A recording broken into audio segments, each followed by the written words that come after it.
कुछ लोग इतिहास बनाते हैं और कुछ लोग इतिहास को झकझोर देते हैं। भगत सिंह उन्हीं में से एक थे। एक ऐसा नौजवान जिसने अपने लहू से देश की आज़ादी की इबादत लिख दी। लेकिन क्या आप जानते हैं इस क्रांतिकारी का बचपन कैसा था? कैसे एक स्कूली बच्चा इंकलाब का दूसरा नाम बन गया? तो कहानी की शुरुआत होती है बचपन की क्रांति की चिंगारी से।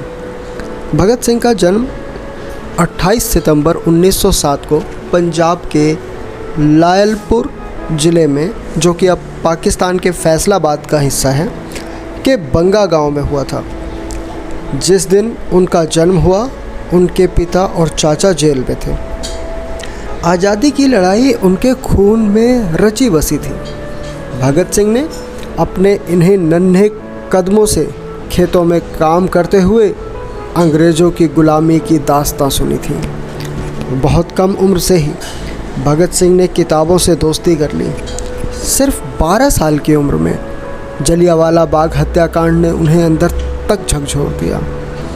उन्होंने उस ज़मीन से मिट्टी उठाई और उसे अपनी किताबों में रख लिया, ताकि कभी ना भूल सकें कि आज़ादी के लिए कितनी कुर्बानी देनी पड़ती है। इसके बाद आती है पढ़ाई और वैचारिक बदलाव। भगत सिंह ने लाहौर के नेशनल कॉलेज में दाखिला लिया, जहां वे भगवती चरण बोहरा, सुखदेव, यशपाल जैसे क्रांतिकारियों के संपर्क में आए। यहीं उन्होंने मार्क्स, लेनिन और टॉलस्टॉय की किताबें भी पढ़ी। उन्होंने अपने भीतर विचारों की आज़ादी को जन्म दिया। इसी दौरान उन्होंने नौजवान भारत सभा की स्थापना की, युवाओं को आज़ादी की राह पर संगठित करने के लिए। इसके बाद आते हैं असहयोग आंदोलन से गांधी के मोह भंग तक। 1921 में जब गांधी जी ने असहयोग आंदोलन शुरू किया तो भगत सिंह ने स्कूल छोड़ दिया। लेकिन जब चौरी चौरा के कांड के बाद गांधी जी ने आंदोलन वापस लिया तो भगत सिंह को गहरा आघात पहुंचा। वे समझ गए कि सिर्फ शांतिपूर्ण तरीक़ों से आज़ादी नहीं मिलेगी, अब कुछ बड़ा करना पड़ेगा, कुछ झकझोर देने वाला करना पड़ेगा, कुछ ऐसा करना पड़ेगा जिससे कि देश के नौजवानों के खून में एक उबाल सा आए। इसके बाद शुरुआत होती है क्रांति की ओर पहला कदम, लाहौर षड्यंत्र। 1928 में अंग्रेज सरकार ने साइमन कमीशन भारत भेजा, लेकिन भारतीयों को इससे कोई प्रतिनिधित्व नहीं मिला। पूरे देश में साइमन गो बैक के नारे गूंज गए। लाला लाजपत राय ने लाहौर में इसका विरोध किया, लेकिन अंग्रेजी अफसर सैंडर्स ने उन पर लाठियों की बौछार कर दी, जिससे कुछ दिनों बाद ही उनका निधन हो गया। भगत सिंह इसे भूले नहीं। सैंडर्स की हत्या और भगत सिंह का रूपांतरण। भगत सिंह, सुखदेव और राजगुरु ने तय किया कि लाला जी की मौत का बदला लिया जाएगा। 17 दिसंबर 1928 को भगत सिंह और राजगुरु ने अंग्रेज अफसर सैंडर्स को गोली मारकर हत्या कर दी। इसके बाद भगत सिंह ने अपनी पहचान छुपाने के लिए बाल कटवा लिए और अंग्रेजी कपड़े पहन लिए। अब एक क्रांतिकारी से साजिशकर्ता बन चुके थे। असेंबली बम कांड, आवाज़ जो सदियों तक गूंजेंगी। 8 अप्रैल 1929 वो ऐतिहासिक दिन जब भगत सिंह और बटुकेश्वर दत्त ने दिल्ली की केंद्रीय असेंबली में बम फेंका। लेकिन ये बम किसी को मारने के लिए नहीं थे। इनका उद्देश्य था कि बहरे कानों तक आवाज़ पहुंची जाए।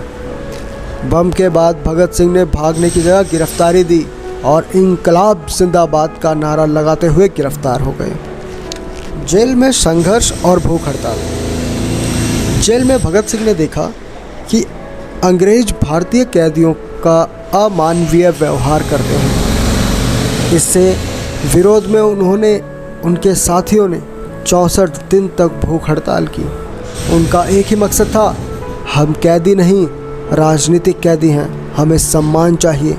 इस दौरान उनका वज़न गिरता गया, लेकिन उनका हौसला आसमान को छूता चला गया। अंतिम मुकदमा और फांसी का फरमान।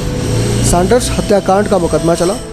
अदालत में भगत सिंह ने कहा, मैंने बम फेंका है, लेकिन इसे स्वीकार करने से मुझे डर नहीं लगता। ये बम एक विचार है और मैं अपने विचार कभी नहीं मारूंगा। अंततः अंग्रेज़ सरकार ने फैसला किया कि भगत सिंह, राजगुरु और सुखदेव को फांसी दी जाएगी। शहादत एक युग का अंत और एक नए विचार की शुरुआत। 23 मार्च 1931 को रात के अंधेरे में निर्धारित समय से पहले ही उन्हें लाहौर सेंट्रल जेल में फांसी दे दी गई। कोई विदाई, कोई श्रद्धांजलि नहीं, बस चुपचाप, ताकि जनता में उबाल ना आ जाए। लेकिन जनता चुप नहीं रही। उनकी राख उठाकर लोगों ने शहर शहर में जुलूस निकाले। इंकलाब जिंदाबाद गूंज उठा पूरे भारत में। वो मर कर भी अमर हो गए। समापन संदेश क्या हो सकता है इसका? कि भगत सिंह सिर्फ एक नाम नहीं, एक विचार है। एक ऐसा विचार जो बताता है कि अगर इरादा मजबूत हो तो एक 23 साल का लड़का भी ब्रिटिश साम्राज्य की नींव हिला सकता है। वो आज भी जिंदा है, हर उस दिल में जो आज़ादी और न्याय के लिए धड़कता है।